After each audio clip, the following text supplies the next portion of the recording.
حدیث قدسی: عدالت الهی در حق کودکان.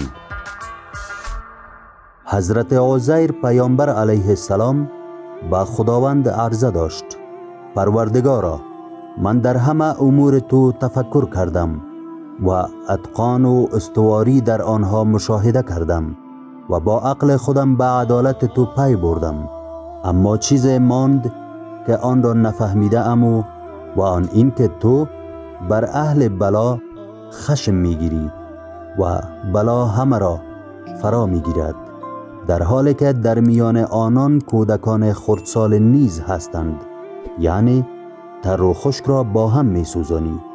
گفته شد: ای عزیر، هرگاه مردم سزاوار عذاب من شوند، هنگام آن عذاب را نازل میکنم که عمر کودکان نیز به سر آمده باشد، پس کودکان بر اثر سر آمدن اجلشان میمیرند، اما گناهکاران با عذاب من هلاک میشوند. میزان الحکمه، حکایت 12479.